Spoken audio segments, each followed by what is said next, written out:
인생을 위한 최소한의 생각. 오늘은 19번째 명언입니다. 음.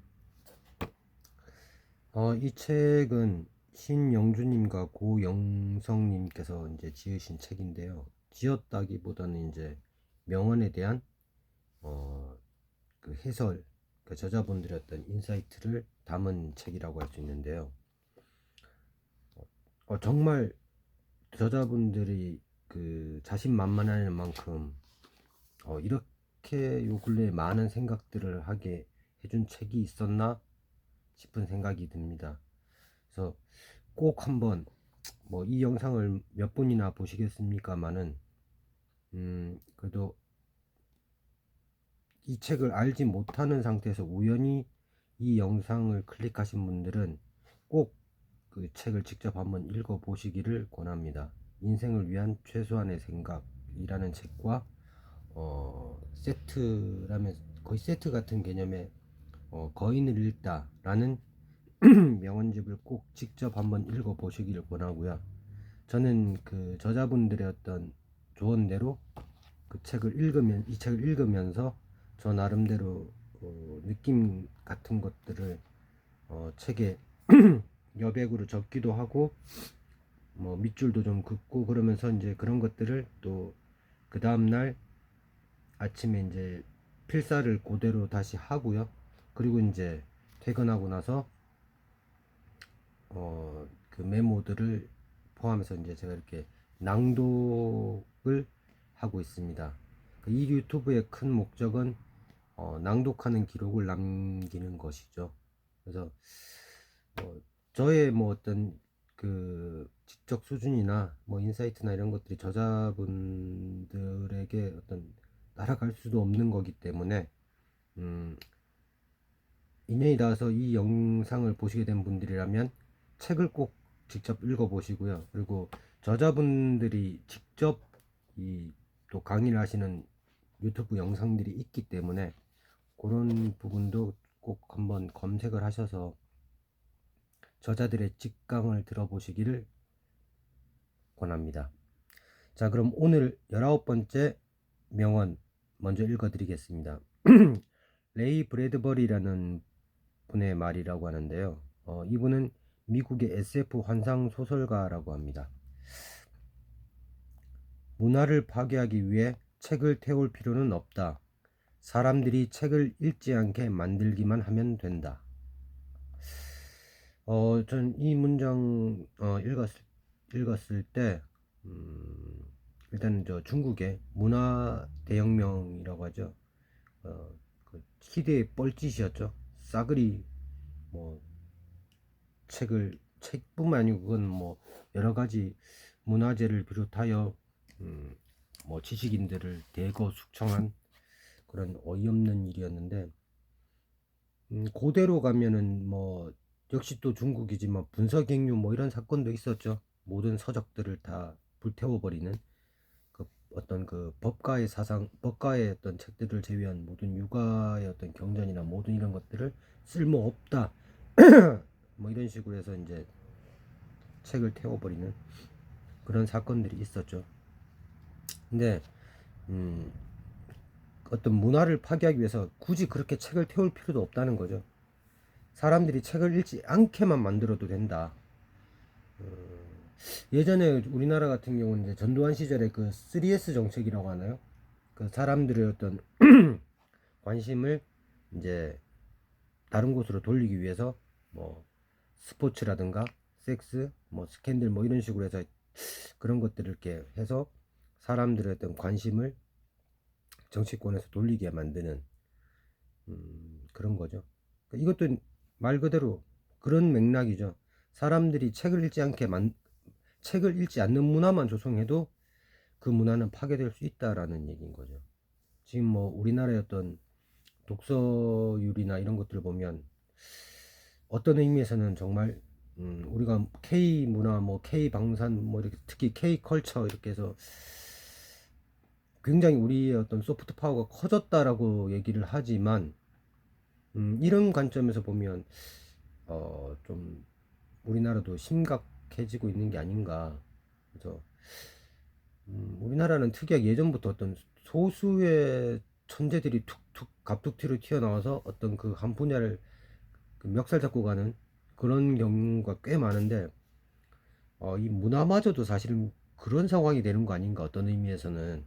그래서 굉장히 뭐 뛰어난 문화 컨텐츠를 만들어내시는 분들도 많이 있지만, 뭐 한강 작가 같은 분도 있고요. 드디어 노벨 문학상을 받았던.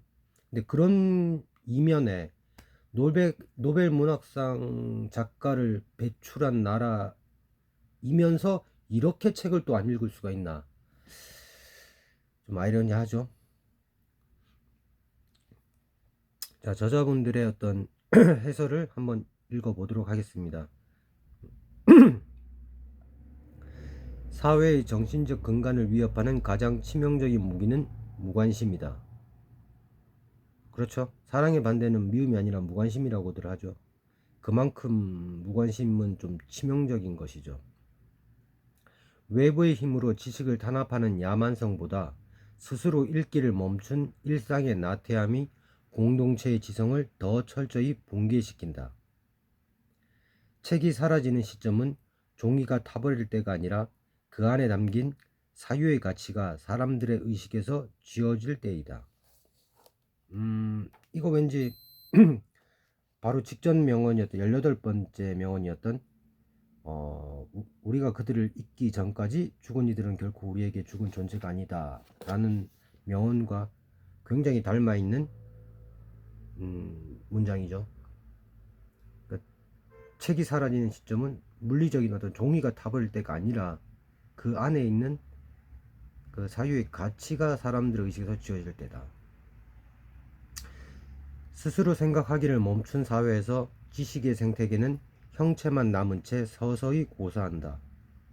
독서는 시대의 이면을 통찰하고 권력의 모순을 비관하며 자신을 성찰하는 숭고한 행위이다. 사람들이 스스로 책을 멀리할 때 사회는 비판적 사고력을 상실하고 자극적인 선동에 취약해진다. 그렇죠.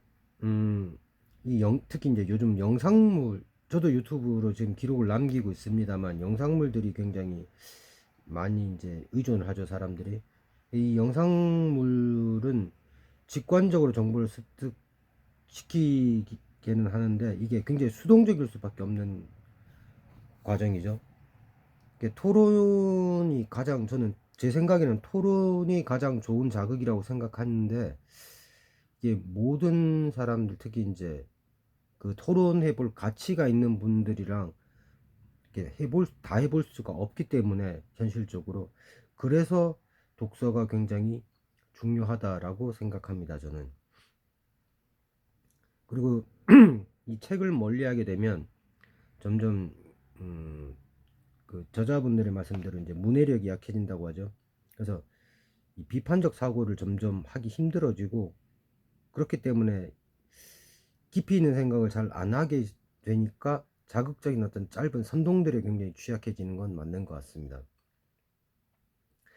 가시적인 억압은 자유에 대한 갈망을 깨우지만, 독서를 외면한 대중은 자신의 사유가 잠식당하는 줄도 모른 채 수동적인 존재로 전락한다. 이게 좀 전에도 제가 말씀드렸지만, 저는 이제 생각에 독서라는 게 결국은 작가와의 대화이고, 또 내가 템포 조절할 수 있는 어떤 최고의 최고의 토론 방법이다라고 저는 생각합니다. 한 시대의 품격은 시민들의 읽는 습관에 의해 결정된다.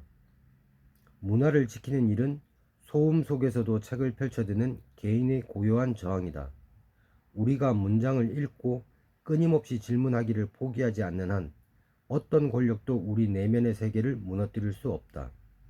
지성의 생명력은 읽고 사유하는 깨어있는 정신 속에 존재하기 때문이다.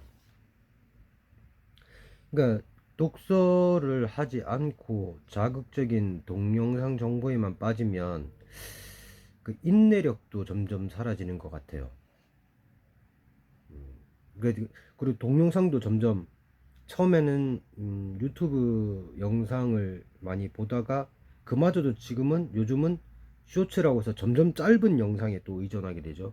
그래서 사람들을 이렇게 보다 보면 아 확실히 문해력에 문제가 있다라고 생각하는 게 간혹 인터넷의 댓글들을 보다 보면 정말 편한 말대로 말귀를 못 알아듣는 애들이 꽤 많아요. 그게 무슨 말인지를 맥락 파악을 못하는 사람들이 너무 많습니다. 그럴 때 보면 아, 정말 심각하구나라는 생각이 한 번씩 들 때가 있습니다. 그러니까 무슨 어려운 단어를 쓴다 쓰지 않는다 그런 개념의 문제가 아니라 그 말 그대로 어떤 그 문장으로 이루어지면 그 문장을 이해를 못하는 사람들이 의외로 많아졌어요.